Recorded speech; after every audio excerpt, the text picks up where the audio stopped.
Allez, on va commencer. Je crois que j'ai tellement pas l'habitude d'arriver en avance que du coup on commence en retard.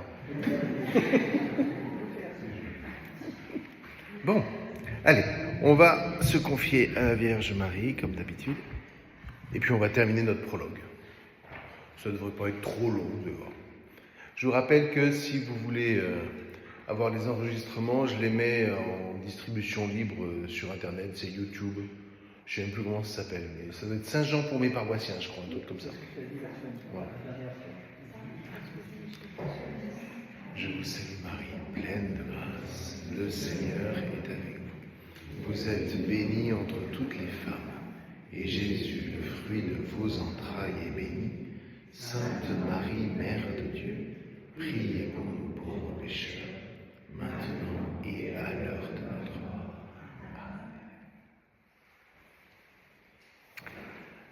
Alors, donc on achève le prologue, parce qu'après il va falloir quand même avancer. Petit point, première partie, on a réfléchi sur la notion de commencement. Pour ceux qui étaient là, si vous vous souvenez, sur le fait que l'être divin se présente comme une personne. C'est-à-dire que c'est pas un algorithme, c'est pas un truc impersonnel qui ferait que l'univers fonctionne tout seul. Ben non, voilà. Dieu est ce qu'on appelle un être premier, au sens où il est à la source de tout, d'accord ? Et puis, il est l'être qui fait être. L'être qui fait être. Il est tout autre que nous, c'est-à-dire que chaque fois que nous avons le malheur d'imaginer qui est Dieu, nous imaginons toujours une idole. Pourquoi ? Parce que nous nous projetons, nous, parce qu'on ne connaît que nous. Donc on se projette soit en se disant Dieu, ça doit être moi à l'infini. Dieu nous préserve. Parce que, ah. Donc l'idée c'est...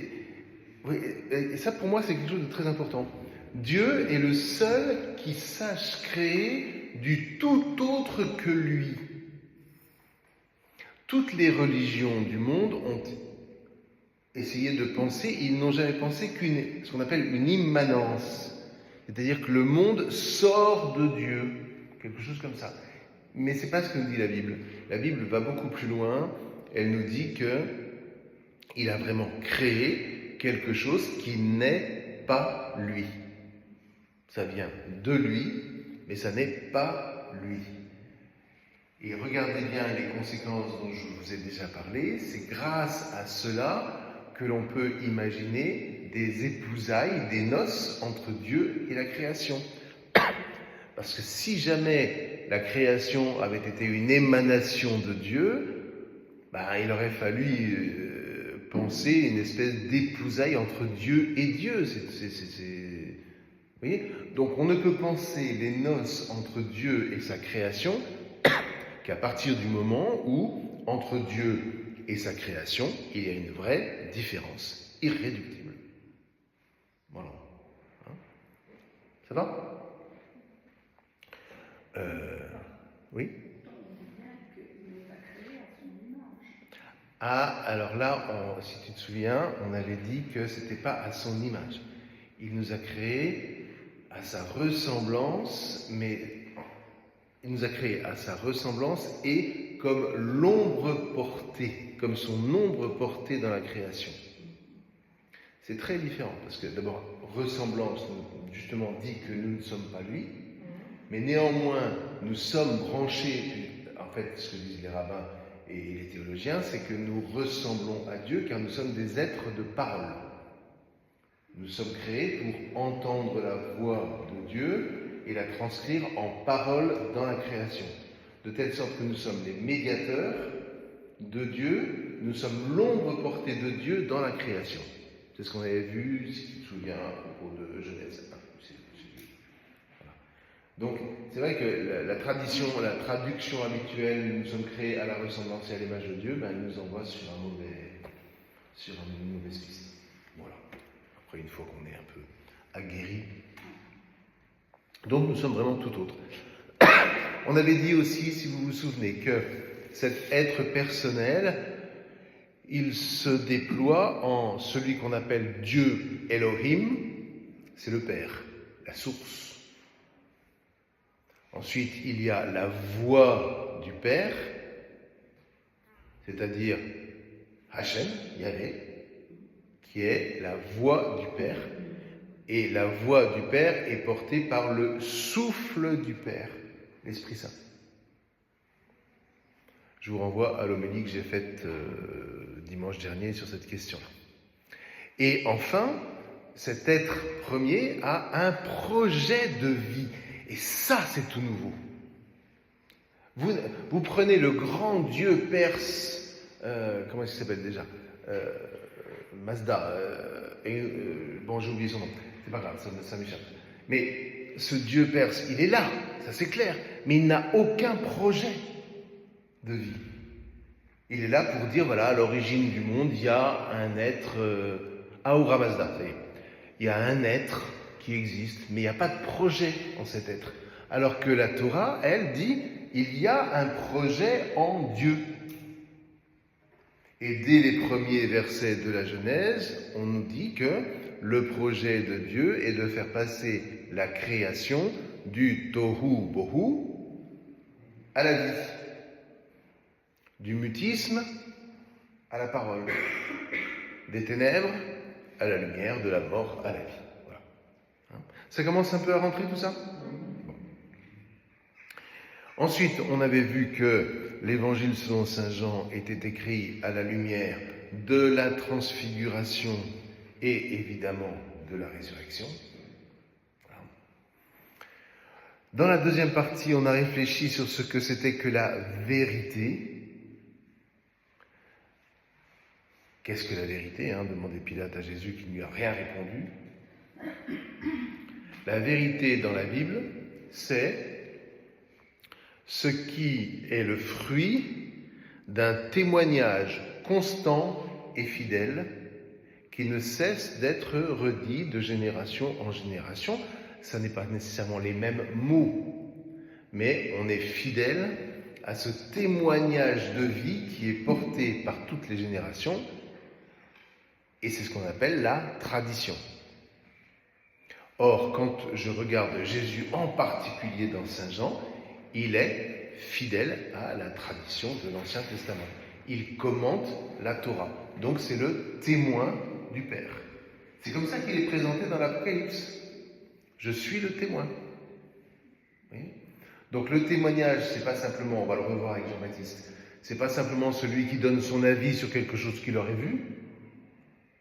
Quand on nous dit que Jean-Baptiste est le témoin, c'est qu'en réalité, il est le relais, on va dire, entre toute la tradition de l'Ancien Testament et ce qui va se dévoiler en Jésus.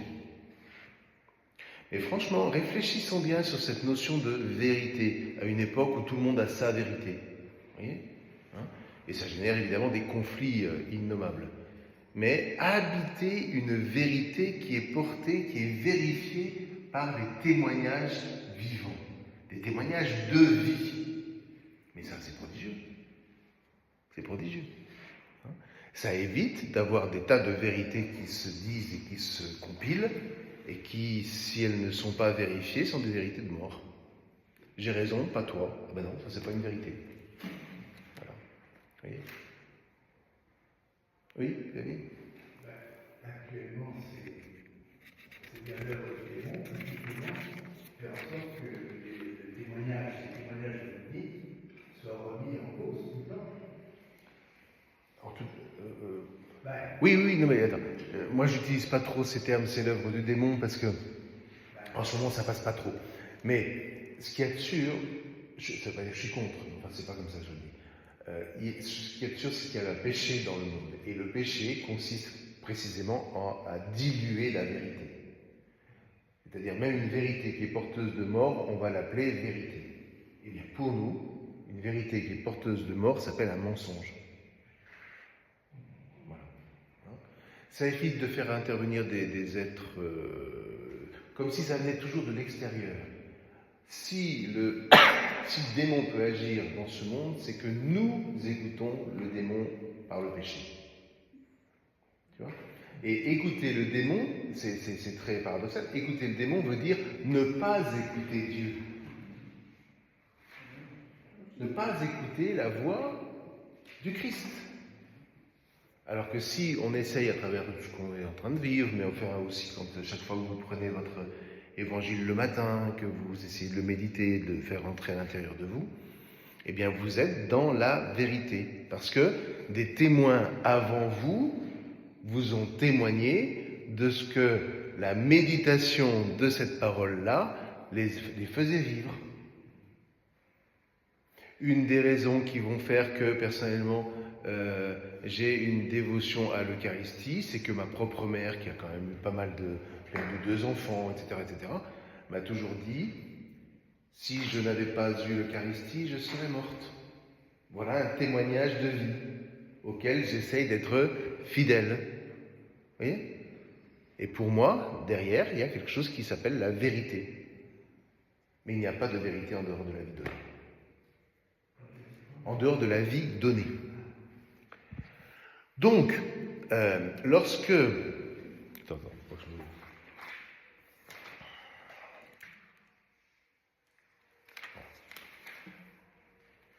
Et ce qu'on appelle l'Église, c'est pas simplement un club, je sais pas quoi. L'Église, c'est le rassemblement de tous ceux qui reçoivent cette tradition, donc reçoivent cette vérité et en vivent surtout. Et en vivent. La vérité est venue par Jésus-Christ, dira tout à l'heure la fin du prologue. Ça veut dire quoi ? Ça veut dire que la Torah orale de Jésus est un témoignage de la véracité de la Torah de Moïse. S'il n'y a pas la Torah de Moïse, il n'y a pas la Torah orale de Jésus, il n'y a pas Jésus, nous ne sommes pas sauvés. Vous voyez ? D'où la fameuse phrase de Saint Jérôme qui disait « Ignorer les Écritures, c'est ignorer le Christ ». Voilà.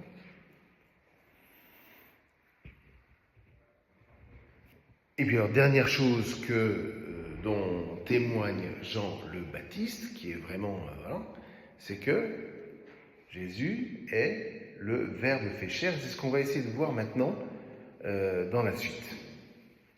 Mais regardez bien. Et le Verbe s'est fait chair, c'était le verset 14. Et dès le verset 15, j'espère que vous allez vite comprendre, parce que c'est l'application de ce que je viens de vous dire. Jean-Baptiste témoigne à son sujet. Ça veut dire, n'oubliez pas que Jean-Baptiste est fils de Zacharie. Zacharie qui est un prêtre du temple. Normalement, c'est une sommité. Nous, on se le représente comme il est décrit, c'est-à-dire vêtu de poils de chameau, etc. Mais c'est un des prêtres du temple. Et qui donc sortit du temple pour prêcher et pour être prophète. Mais en cela, il n'est pas différent de la plupart des prophètes de l'Ancien Testament, qui sont quasiment, à 3 exceptions près, ils sont tous prêtres. Isaïe est prêtre. Jérémie est prêtre. Ézéchiel est prêtre. Vous voyez, les 3 plus grands, voilà. À quoi est-ce qu'on voit que Isaïe est prêtre ? C'est qu'il a une vision inaugurale dans le temple. Et ce qu'il voit, c'est Dieu. Si tu n'es pas prêtre, tu ne peux pas avoir une vision de Dieu dans le temple. C'est pas possible. Jérémie, on le dit carrément. Et puis Ézéchiel, c'est évident, c'est lui qui va donner les plans du 3e temple, voilà. Donc, que Jean-Baptiste soit prêtre, fils de prêtre, n'est pas anodin dans l'Évangile. Car de ce point de vue-là aussi, il confirme le témoignage de l'Ancien Testament. Et c'est en tant que prêtre et prophète qu'il peut donner son témoignage. Bien.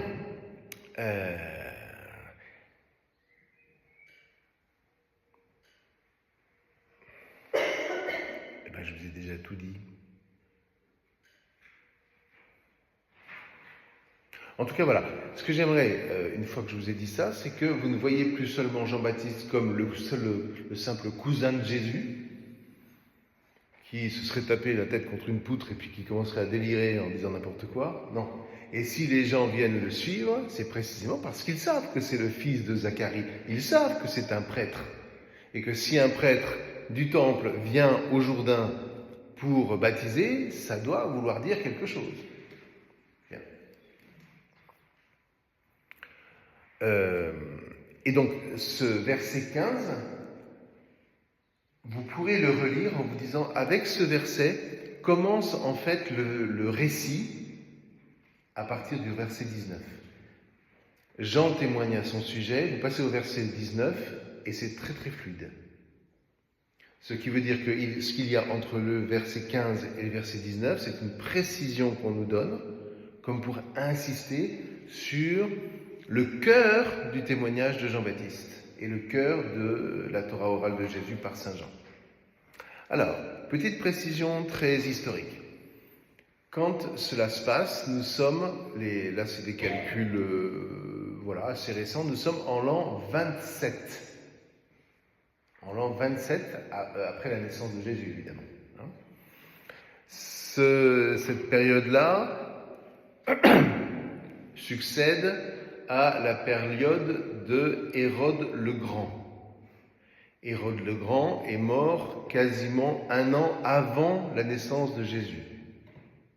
Non, 1 an après, pardon. Il est mort en -4 et les calculs récents disent que Jésus est né en -5.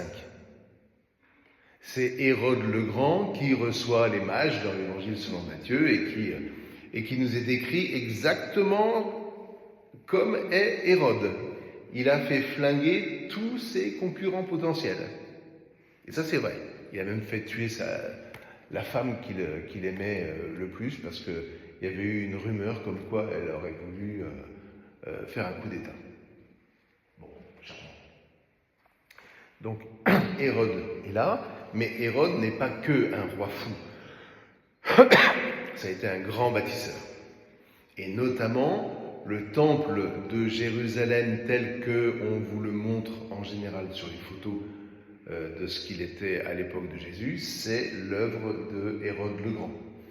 Il y avait un dicton qui circulait à l'époque où le temple a été fini, c'est-à-dire une vingtaine d'années après la mort de Hérode le Grand, qui disait si tu n'as pas été voir le temple de Jérusalem, tu n'as jamais rien vu de beau véritablement dans ta vie.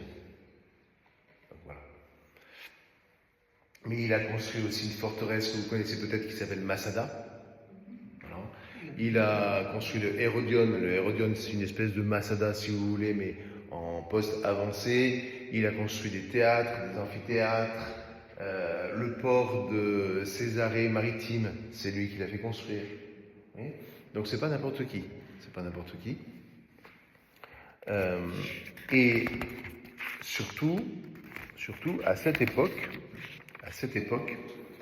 on arrive à l'époque justement de Hérode le Grand, on arrive à la période du décompte de l'ange Gabriel à Daniel. Je vous le fais en très rapide. L'ange Gabriel apparaît à Daniel. C'est au chapitre 9 du livre de Daniel. Et au verset de mémoire, au verset 24, je crois, enfin c'est dans ces eaux-là, il donne un décompte. 70 semaines d'années depuis la restauration du temple de Jérusalem par Zorobabel. Plus 7 semaines d'années. Zorobabel, c'est vers 500, en tout cas le temple a été restauré vers 515. Vous enlevez 490 ans, les 70 semaines d'année. Vous enlevez encore 42 ans, et vous arrivez exactement à la période Hérode le Grand et la suite.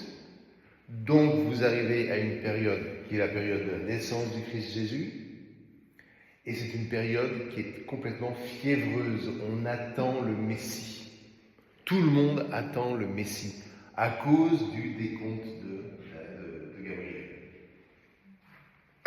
C'est pourquoi, à cette période-là, vous avez des tas de gars qui se lèvent et on croit que c'est le Messie. Donc vous avez des troupes qui, voilà, et quelquefois ce sont des Messies qui vont prendre les armes, ce sont des, etc. Et évidemment, les Romains vont mater tout ça. Bien. Mais c'est chaud. C'est juste pour vous dire ça. L'ambiance est plutôt, voilà. D'autant plus que, oui, alors, j'avais marqué les versets 24 à 27 du chapitre 9 de Daniel.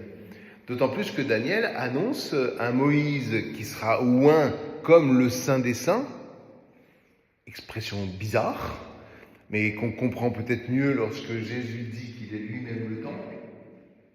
Le Saint des Saints, c'est dans le temple. C'est bon pour tout le monde, ça? Le Saint des Saints, c'est vraiment le sanctuaire du temple. Il annonce un prince oint, un prince élu, voilà. Et Jésus est de lignée davidique, et puis il annonce aussi un Messie exterminé. Donc vous voyez bien que les chrétiens, là, ils ne peuvent que prendre ces versets et dire, on parle de Jésus. C'est peut-être un peu plus compliqué que ça, mais en tout cas, l'idée est là. Donc, ça vous explique aussi pourquoi les grands prêtres de l'époque, qui sont Hanna et Caïphe, sont très inquiets. Et la première chose dont on va nous parler à partir du verset 19, c'est que ce sont eux qui vont envoyer des émissaires pour savoir qui est vraiment Jean-Baptiste. C'est pas simplement on va aller se renseigner. C'est tellement chaud que celui-là, il va encore nous faire un groupe de je ne sais pas quoi, et il va falloir encore le mater, ça va être... voilà. Bien.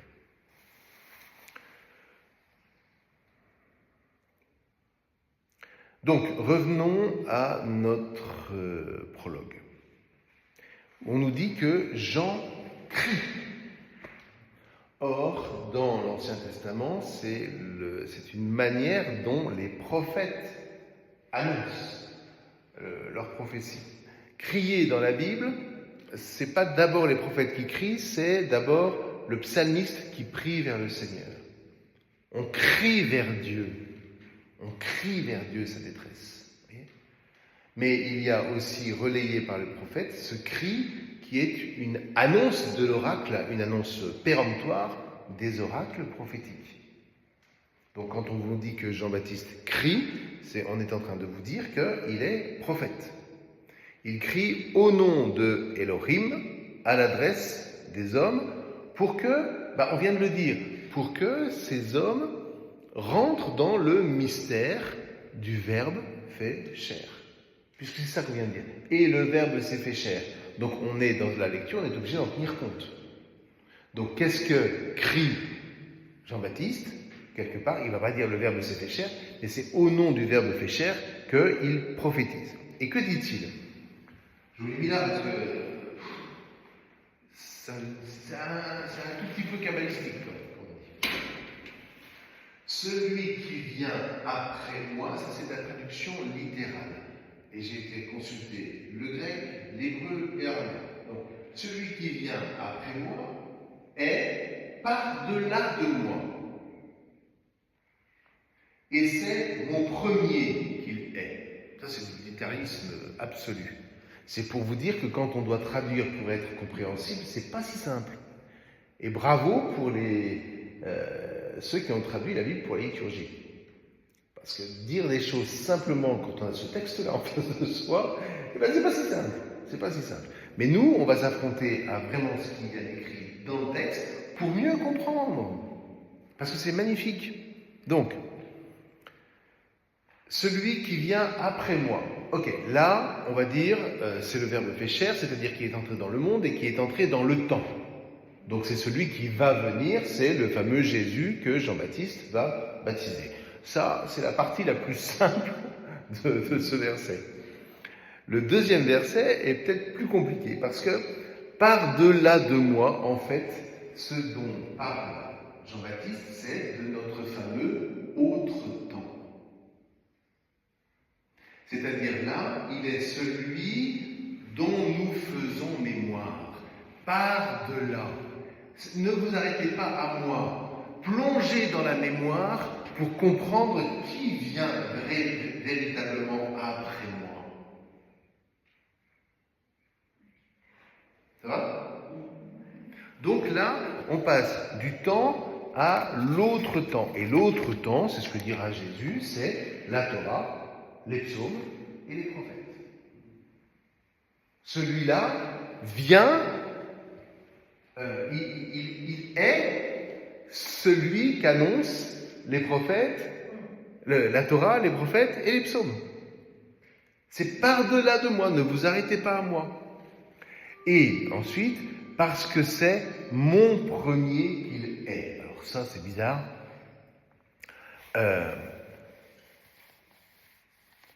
Je comprends que ce soit difficile à traduire, mais venir au texte originel est quand même très éclairant. Parce que celui que l'on appelle le premier dans la Bible, c'est toujours Dieu. Vous voyez ?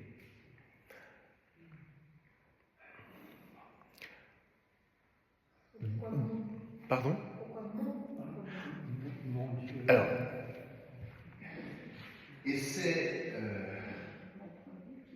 en fait, j'ai traduit ça en grec, c'est le premier de moi. Donc, ça devient mon premier. C'est-à-dire, c'est celui qui m'inspire. C'est celui qui est ma source. C'est celui qui est premier pour moi. Et c'est vers lui que je voudrais que vous regardiez. On est déjà, à travers ce verset, dans l'autre verset où Jean dira « Il faut qu'il croisse et que je diminue ».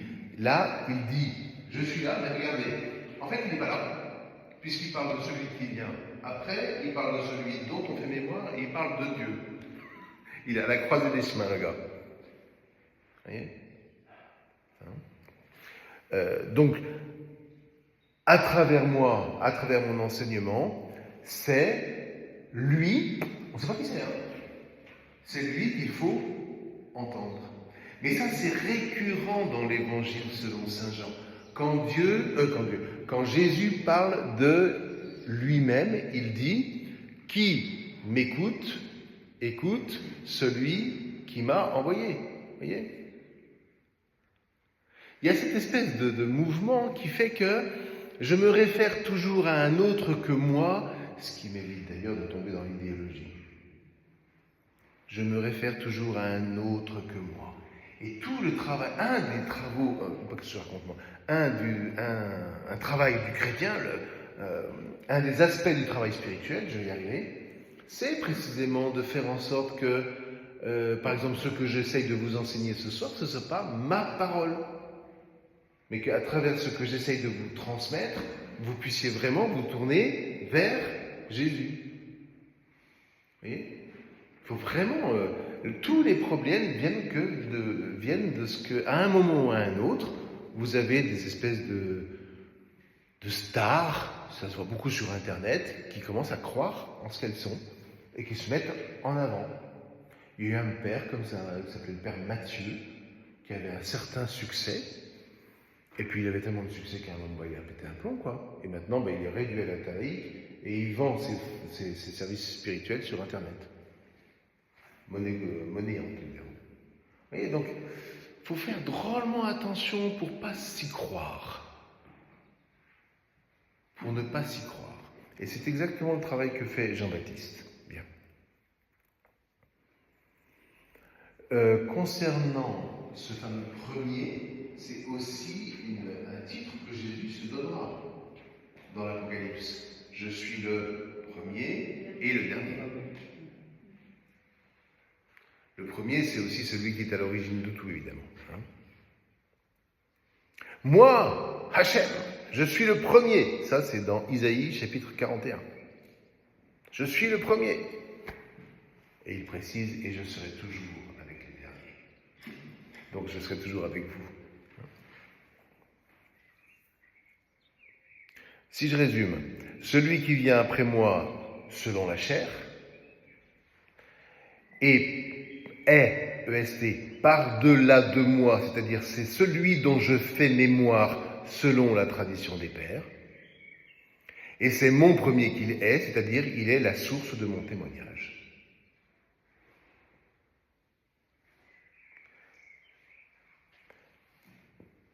Autant d'arguments qui feront qu'on écoutera sa parole. Parce que son témoignage est véridique. Dans la mesure où il s'appuie sur la mémoire, son témoignage est véridique. Une fois qu'on a fait ça, hop, le prologue revient sur le verbe. Alors qu'on pourrait très bien passer directement au verset 19. Non. Car le but du prologue, c'est de nous faire prendre un chemin intérieur avant de partir dans des histoires que l'on va la raconter. Donc, vous avez la suite qui dit ceci. De son plérôme, c'est un mot unique. On peut le traduire par la plénitude. Voilà. De sa plénitude, nous avons tous reçu, et grâce pour grâce, et non pas grâce sur grâce. Alors, donc, le plérôme, c'est la plénitude. Ok, très bien.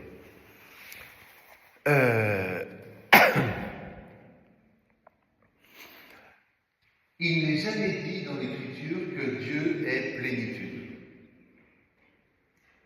En revanche, il est dit à plusieurs reprises que la création reçoit sa plénitude de Dieu. On est dans le même mouvement là, puisque cette plénitude, c'est celle qui est reçue par nous.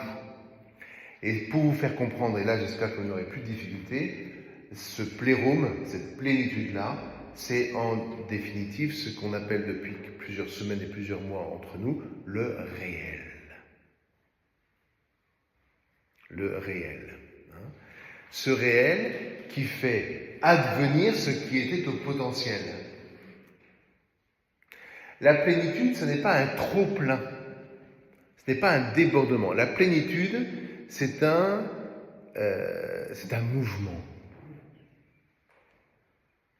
Essayez de bien comprendre ça. C'est ce qui advient grâce au mouvement qui fait passer du potentiel au réel. Là, vous touchez quelque chose qui s'appelle le plérôme.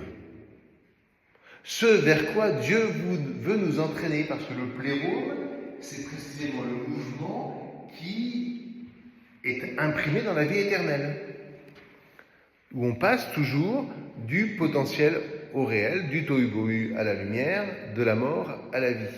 Donc la plénitude, ce n'est pas un état. Ah, je me sens bien. Je vis un instant de plénitude. Rien du tout. Non, tu ne vis pas un instant de plénitude. Mais le véritable, pour la bonne raison, c'est que une fois que vous dites « je vis un instant de plénitude », au bout d'une demi-heure, vous commencez déjà à en avoir marre. Donc, voilà. En plus, c'est pas une demi-heure, c'est au bout de 3 heures, quand tu commences à être ankylosé. Donc, c'est bien la preuve d'abord que cette plénitude-là, non.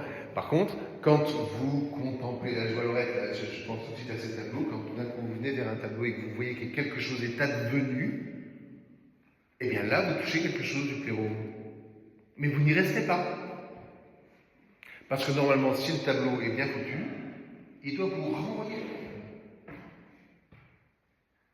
Si vous scotch, c'est que l'auteur a raté sa mission. Car le tableau ne doit pas fasciner. Le tableau doit donner la vie.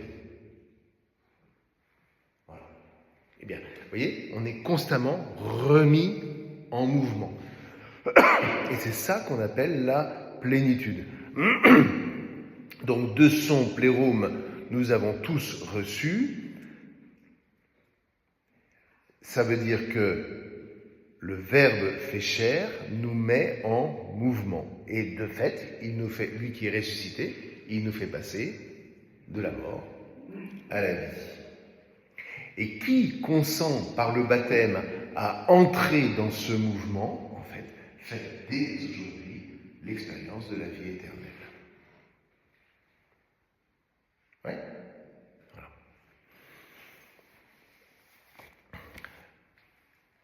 cette vie éternelle, voilà, cette vie éternelle, ici-bas, nous est donnée comme un exercice.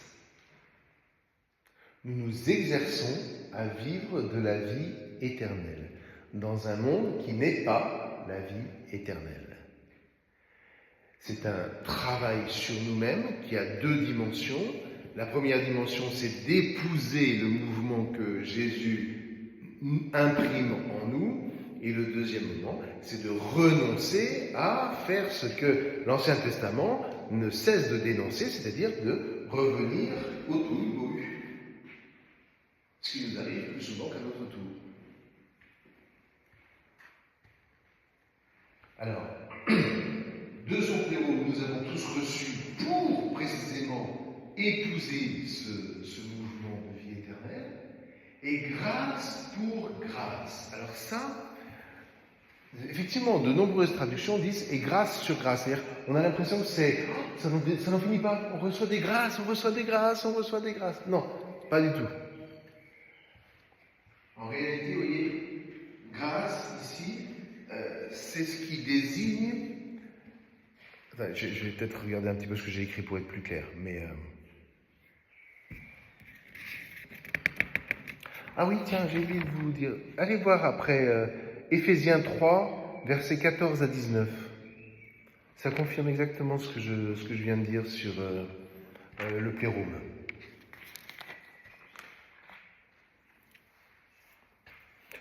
Et donc, grâce pour grâce. Dans le grec, mais c'est confirmé aussi dans l'araméen, en fait, c'est pas grâce sur grâce, c'est grâce. Alors, anti, c'est vraiment très compliqué à traduire en grec. Ça veut dire à la place de. C'est-à-dire que c'est une grâce qui s'ajoute à une autre grâce. Et c'est pas simplement une grâce qui suit une grâce. Est-ce que vous me suivez? Pardon? C'est pas un échange, c'est en face. Et en fait, en réalité, quand on comprend ça, on entend tout de suite. Et ce qui est beau, c'est que c'est exactement confirmé par le verset qui vient d'après. La première grâce, c'est la Torah de Moïse. La Torah de Moïse. Et en fait, cette Torah de Moïse, sans le savoir jusqu'à l'avènement du Verbe fait chair, n'attendait que la seconde grâce, qui est l'avènement du Verbe fait chair. Donc, de sa plénitude, qui est ce mouvement d'être que nous avons tous reçu, en passant par la grâce de la Torah et en recevant la grâce du Verbe incarné. Et regardez bien les versets qui suivent. C'est exactement ce que dit Saint Jean. La Torah nous est advenue par Moïse. La grâce et la vérité nous sont advenues par Jésus-Christ. Donc il faut les deux grâces qui ont cette dimension de gratuité. Mais en réalité, le mot grâce, d'ailleurs en hébreu comme en grec, c'est assez beau, dit une réalité joyeuse. Vous voyez? Pas uniquement gratuite, c'est gratuit. Vous vous souvenez de Isaïe, venez gratuitement, hein, venez sans argent. Mais c'est de la joie, c'est de la reconnaissance. Et c'est ce qui fait qu'il y a une petite fête, mais qui est très très récente chez nos frères juifs, qui s'appelle Simrat Torah. Simrat Torah, c'est la joie de la Torah. Voilà, on a reçu la Torah au Sinaï, et c'est que de la joie. Et donc là, il y a l'obligation d'être joyeux. Voilà. Personne n'a le droit d'être triste ce jour-là. Mais ce qu'il y a de sûr, c'est que, voilà, il y a la grâce de la Torah qui a attendu, qui était en attente de la grâce du Verbe fait chair. Et ce qui nous est dit ici, c'est que voilà, si vous pigez que vous avez ces deux grâces-là, vous êtes prêts à entrer dans ce mouvement qui va de la mort à la vie. Comblé de grâce. Et c'est le même mot. C'est-à-dire que ça dit à la fois la beauté de Marie, ça dit aussi combler de grâce, c'est-à-dire c'est combler de cette mémoire qui habite Marie, tu vois. C'est pas uniquement Dieu t'a choisi gratuitement, réjouis-toi. Cette grâce-là, elle est en toi. Et par cette grâce-là dont tu es comblé, c'est un mot difficile, hein, kekaritomene en grec, bien heureux celui qui trouvera la traduction exacte, mais il y a tout ça qu'il faut entendre. Et je travaille vraiment pour que on ne reçoive pas l'évangile sur simplement un plan de sentiments, c'est beau. Non, on va toujours chercher à la racine, toujours chercher à la racine, toujours chercher dans la mémoire. Et toute la tradition sur Marie dit que Marie avait été formée dans le temple à l'étude des Écritures. Voilà. Et le Magnificat, c'est un condensé d'Écriture.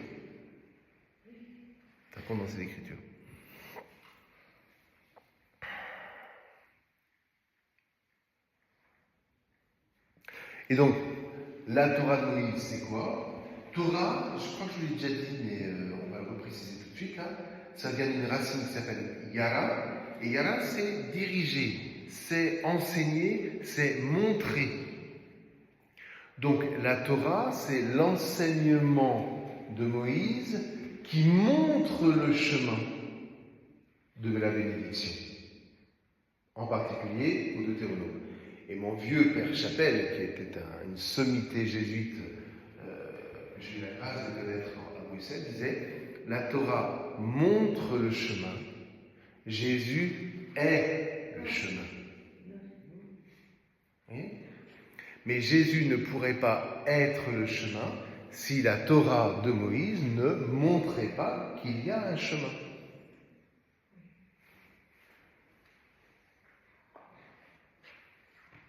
Et constamment, la Torah est là pour dire « Prenez les moyens de rester sur le chemin de la bénédiction que je vous montre et de ne pas poser des actes qui vous mettent sur le chemin de la malédiction. » La malédiction n'est pas la condamnation, la malédiction, c'est simplement, vous avez le chemin de la bénédiction qui est le chemin qui mène à la vie et le chemin de la malédiction qui mène au tohu. Et on peut avoir des raisons, entre guillemets, même pécheresses, de retourner au tohu, parce que quelque part, il y a des satisfactions plus faciles. C'est exactement l'argument des Hébreux dans le désert, au moment où, à la première épreuve, ils vont dire on était quand même mieux en Égypte. On était mieux esclaves. Parce qu'au moins, on avait de la viande dans les marmites. Donc, on n'avait pas ce souci de gérer la liberté, quoi. Voilà. Donc, la Torah a été donnée, dit j'aime bien l'araméen, la Torah a été donnée par les mains de Moïse, par la main de Moïse, la main c'est l'agir. Et la grâce et la vérité sont advenues par la main de Jésus-Christ. Donc on retrouve tout ce qu'il y avait, tout ce qui précède. Je vous rappelle que la grâce, c'est la Torah orale de Jésus, et cette Torah orale de Jésus est vérifiée, elle est attestée comme greffée sur la Torah de Moïse, à travers tous les témoins qui seront donnés. Et nous sommes ces témoins.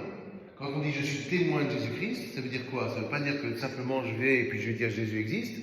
Je suis témoin, ça veut dire que je suis ancré en Christ. Et ce que je dis, ce n'est pas ce que j'ai envie de dire, mais à la manière... Bon, après il y a la manière, on peut bien, ça c'est pas un problème. Mais il faut que je vérifie toujours mon propos pour savoir si je reste vraiment dans la vie. Quelquefois, et ça peut m'arriver aussi, on croit qu'on dit des choses très vivantes, et en réalité, on est complètement déconnecté avec l'intuition que donne l'Église, et en fait, on ne se rend pas compte qu'on trouve très beau le chemin qu'on a tracé, mais si on le pousse un peu loin, eh bien, on défait les choses. Le plus patent de ce point de vue-là, c'était ce qu'on a appelé les hérésies. Très beau la vision de Arius qui pense que le Verbe de Dieu a été en fait créé par le Père, que c'est un démiurge, etc. Lui, il trouvait que c'était très très chouette. Le vieux, comment il s'appelait déjà? Marcion. Ah, mais il avait une idée hyper généreuse. Il disait, par Jésus, Dieu s'est révélé comme uniquement amour. Donc, dans les Écritures, il faut enlever tous les passages où il n'est pas question d'amour, de machin. Oh, ben il restait. D'abord, tout l'Ancien Testament était passé à la poubelle. Et puis, même dans le Nouveau, quelques versets de l'Évangile de Luc, quelques versets. Et là, les pères de l'Église ont dit, mais non, on prend tout. On prend tout parce que l'annonce du salut, c'est non seulement que Dieu est amour, ok, très bien, mais c'est aussi toute une lutte, c'est une lutte. Et si on est seul dans la lutte, on perd tout. Alors que si on fait mémoire, on s'aperçoit que pour David, ça a été difficile, pour Jacob, ça a été difficile, pour les prophètes, ils n'ont pas eu une vie très rose. On se dit, c'est pour nous qui se sont battus. Et quelque part, ça nous enracine, donc ça nous enracine dans le témoignage, dans la vérité du témoignage. Et puis pour ceux qui sont comme nous, c'est-à-dire qui essaient de suivre le Christ, est-ce qu'il y a un seul d'entre vous qui n'a pas de combat? Si on ne vous dit pas que ce combat a existé de tout temps avec d'autres, vous vous sentez complètement le pire des pingouins. Il n'y a que moi qui ai des combats? Non. En revanche, tu peux demander à ceux qui les ont traversés, et c'est la richesse des psaumes, comment tu peux être victorieux dans tes combats. Mais la victoire n'est pas forcément non plus ce que tu penses. Vous voyez, il faut toujours attention à droite, attention à gauche. Une victoire, ça peut vous avoir fait descendre beaucoup d'échelons pour être humble. Donc lâcher ce que je crois tenir et devoir tenir. Sur le coup, on n'est pas heureux. Après coup, on se dit, c'était sans doute ça qu'il fallait passer. Regardez, on a eu Monseigneur Ray, là, qui est venu prêcher pour les jubilés des sœurs. Magnifique homélie. Et à la fin, je me disais, je dois, parce que je connais depuis 40 ans, à bien avancer. Tu dis, tu as fait 2 très très grandes homélies dans ta vie, celle d'aujourd'hui en fait partie. L'autre, c'est quand tu avais reçu le coup de batte sur la tête, on t'annonçait que tu étais délié de tes fonctions. Tu nous as fait une homélie pour la messe chrismale cette année-là. Je n'ai jamais entendu rien pareil. Mais c'était humble. C'était pas révolté. Il ouvrait un chemin au prêtre de son diocèse qu'il allait devoir quitter. Et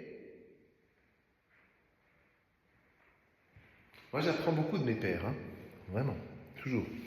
Et donc, Dominique Ray est un de mes pères, de ce point de vue-là. Et donc, allez, on fait le dernier verset du prologue. Je vous l'ai aussi dit. En transcrivant avec les termes de l'Ancien Testament, pour que ça vous déplace un tout petit peu, parce que sinon, voilà. Elohim, c'est-à-dire Dieu, nul ne l'a jamais vu. Rappelez-vous Moïse qui demande « Laisse-moi voir ta gloire ». Ma gloire, personne ne peut le voir. Elohim, nul ne l'a jamais vu. Alors c'est souvent traduit un fils unique. Ouais, mais sauf que naissance, engendrement et tout ça, en fait, ce qui est écrit, c'est un unique engendré qui est lui-même Dieu, qui est lui-même Elohim, et qui est tourné vers le Père. C'est pas qui est dans le Père, qui est, je sais pas quoi, il est tourné. En grec, ils ont traduit eis, c'est jusque dans le sein du Père. Donc il est vraiment tourné vers le Père. Jésus est tourné vers le Père.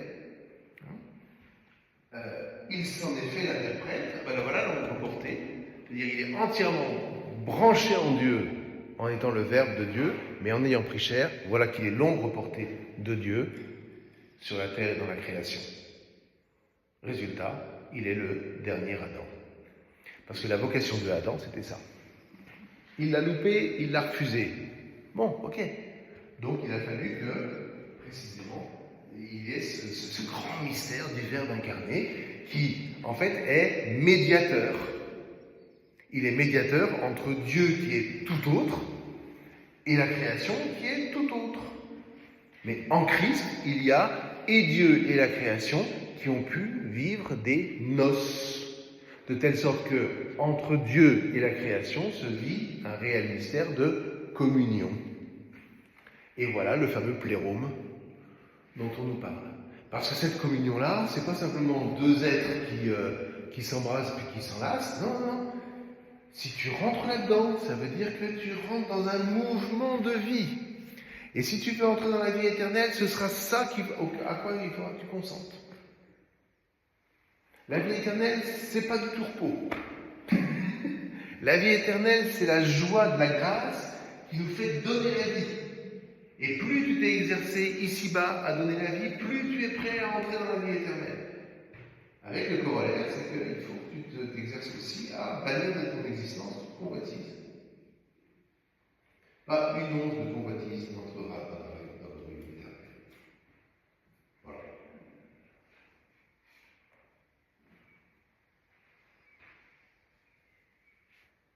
Et comme disait le vieux Saint Augustin, bon, d'accord, une fois qu'on a dit ça, c'est quand même dangereux, parce que du coup, soit tu rentres, soit tu rentres pas. Si tu rentres pas, c'est plus loin l'enfer. C'est pas très juste. Parce que t'as quand même des gars qui ont essayé, ils y sont pas parvenus complètement, mais franchement, il y avait le désir, quoi. Et c'est là où ils commencent à penser à ces fameuses âmes du purgatoire, où, en fait, dans le purgatoire, qu'est-ce qui se passe? Tu vas finir cette purification par rapport à ta convoitise. Mais c'est pas Jésus qui dit, allez, t'as un blanc-seing, je passe sur tout. Non, parce que le problème de la convoitise, c'est que ce qui va nous être révélé au purgatoire, c'est les conséquences de notre convoitise. Et donc là, il va falloir faire un sacré travail d'humilité. Mais si tu rentres dans cette humilité, à un moment, cette humilité va t'envahir. Et là, tu seras prêt à entrer dans le paradis. Et cette purification-là, elle n'est pas... Décidément, c'est pas du tout les flammes de l'enfer qui... Non, elle est intérieure. Et de la même manière, je sais pas comment vous dire, il y a une joie de vivre cette purification-là, parce que vous sentez bien que vous entrez dans la vie. Et que cette vie-là, plus vous y entrez par l'intercession de ceux qui sont dans l'église terrestre, et puis par l'intercession des saints qui vous attendent, plus la joie monte dans une âme du purgatoire. Vous voyez ? Donc, quand l'Église nous dit quelque chose, n'allons pas tout de suite dire « Ouais, mais moi, je ne pense pas. » Faisons l'effort de se dire « Bon, c'est Saint Augustin d'ailleurs qui disait ça, c'était à propos de l'Écriture. Quand tu ne comprends pas un verset de l'Écriture, ne te dis pas tout de suite que le rédacteur a écrit n'importe quoi. Toi, mets-toi au travail pour comprendre ce que le rédacteur a écrit. » Ben, c'est ça le truc, c'est mettons-nous au travail pour comprendre. Un des maîtres dans la matière, c'était Jean-Paul II. Parce qu'il a pris à bras-le-corps des difficultés anthropologiques majeures et il les a travaillées de l'intérieur. Et il a illuminé l'Église. Oui. C'est des exemples, tout ça. Donc, je voulais simplement vous rappeler la différence sur ce verset. Un unique engendré qui est Elohim. Contrairement à ce que pensait Arius, l'hérésie arienne, au IIe siècle, après Jésus-Christ. Le Verbe n'est pas né de Dieu. Alors je sais bien qu'il y a le credo qui dit lumière, né de la lumière, vrai Dieu, né du vrai Dieu, etc. Mais enfin, il précise à côté engendré, pas créé, hein, attention. Donc ils mettent des nuances. La naissance, c'est un événement. L'engendrement, c'est une durée. Vous avez eu des enfants. Il y a eu l'événement de la naissance. Mais que je sache, parce que moi, j'ai pas beaucoup d'expérience, vous les engendrez toute votre vie. Non ? Moi, je n'ai pas fait l'expérience de naissance, parce que je n'ai donné la vie à personne. Non. Donc je ne connais pas. Par contre, j'ai l'expérience de l'engendrement. Parce que être prêtre, être curé, entre autres, il y a d'autres fonctions de l'Église, c'est engendrer le peuple. C'est pour ça que c'est pas complètement idiot de l'appeler un prêtre père. Voilà. Pourtant, il a dit personne. Non, oui, mais c'est là où il faut lire les choses. Tu vois, si tu as, alors, merci parce que c'est excellent. Mais non, regarde. Personne ne demande au Père, car vous n'avez qu'un seul Père, qui est au-dessus. D'accord, ça, on est d'accord. Donc tu as donné toi-même la réponse à ta question. Regarde, si tu le lis avec la mentalité d'aujourd'hui, tu dis, je ne dois appeler personne Père. Enfin, en tout cas, ce ne sont pas les prêtres, personne. Sauf que Jésus dit, vous n'avez qu'un seul Père qui est aux cieux. Quand on m'appelle Père Alain, on n'appelle pas Dieu Alain. En revanche, on reconnaît avec toute l'Église, mais dès le début, on appelait on allait voir les ermites, on les appelait Abba, Père, Rabouni, non pas Rabouni, c'est Abba, Abouna, Abouna, c'est mon Père, Abouna. Ça veut dire que tu es quelqu'un qui m'engendre. Mais pas quelqu'un qui a de l'emprise sur moi, pas quelqu'un qui a un statut, Le Père, c'est celui qui engendre. Et si c'est là où ma réponse va bien dans le sens de ce que j'ai dit tout à l'heure, tu vois, il y aurait danger à dire que toute l'Église depuis 2000 ans s'est trompée en appelant ceux qui guidaient le peuple Abba. Voilà, tu vois. Ben oui, on parle aussi des pères fondateurs, on n'est pas en train de dire qu'ils sont Dieu. Ah ben évidemment, si on est en train de dire qu'ils sont divins, alors là, il y a des soucis à se faire. Mais c'est pas ce qui est exprimé. Donc, du coup, vous voyez, comme quand on se met à l'école, on se dit, tiens, cette mémoire-là, elle est sérieuse. Et moi, ça me choque. Ben oui, mais mets-toi au travail. Essaye de réfléchir pour savoir pourquoi ça te choque. Et puis ensuite, pourquoi dans le fond, l'Église tient à ne pas effacer cette réalité-là. Voilà. Mais maintenant, je ne suis pas dans mon cœur, c'est bon. Voilà. Est-ce que ça va? Donc, il est unique engendré au sens où il y a quelque chose qui, en Dieu, est de l'ordre de l'autre temps. Mais qui n'est pas le temps qui fait passer présent à l'avenir, c'est l'autre temps, c'est cette espèce de mémoire qui s'ancre et qui est divine et qui fonde ce qui existe.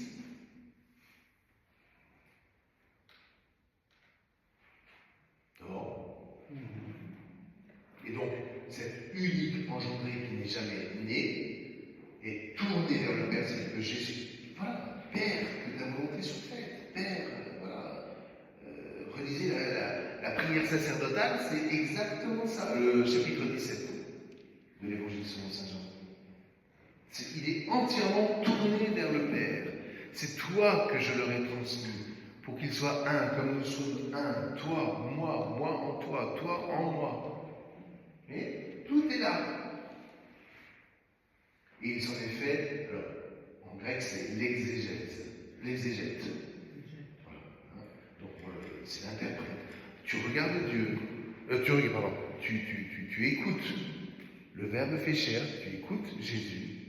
Et en fait, sa Torah orale manifeste quelque chose de Dieu que tu ne vois pas, mais que tu peux reconnaître à l'intérieur de toi. C'est mystérieux, hein? Et du coup, vous voyez, avec le prologue, on a un magnifique porche d'entrée sur tout l'évangile. Et puis, ma foi, la prochaine fois, on va suivre Jean-Baptiste, qui va dire, voici l'agneau de Dieu, qui enlève les péchés du monde. Et les autres qui vont suivre, et puis Jésus qui se retourne et qui dit, mais vous cherchez qui? À recevoir j'étais. Ah non, c'est autre chose, c'est quoi un autre évangile? Qu'êtes-vous allé chercher au désert? C'est Jésus qui parle de Jean-Baptiste, un roseau agité par le vent. Mais celui-là, là. Et la réponse de Jésus, c'est un mouvement. Ben, venez. Et vous verrez. Et ce sera pour la prochaine fois. Donc c'est bien, non? Une heure comme ça. On a touché beaucoup de choses. Mais voilà, il faut que ça rentre, parce que bon, moi je baigne là-dedans. Mais essayez d'y revenir paisiblement. Voilà, ça apaise. Et du coup, on va faire comme Jésus, on va se tourner vers le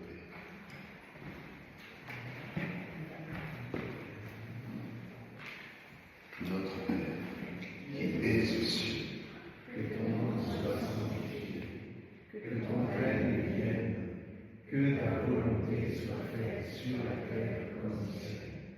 Donne-nous aujourd'hui notre pain de ce jour. Pardonne-nous nos offenses, comme nous pardonnons aussi à ceux qui nous ont offensés. Et ne nous laisse pas entrer en tentation, mais délivre-nous du mal, car c'est à toi qu'appartiennent le règne, la puissance et la gloire, pour les siècles des siècles. Amen.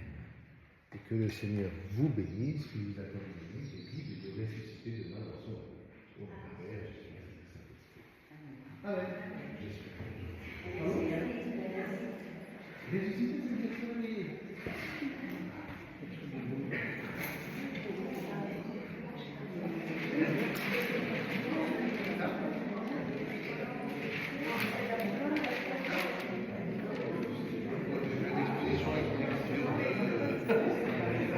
C'est très difficile d'écrire au tableau. Moi, je crois que je n'aurais pas fait.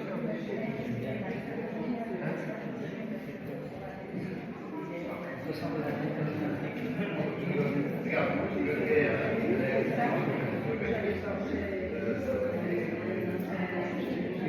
R,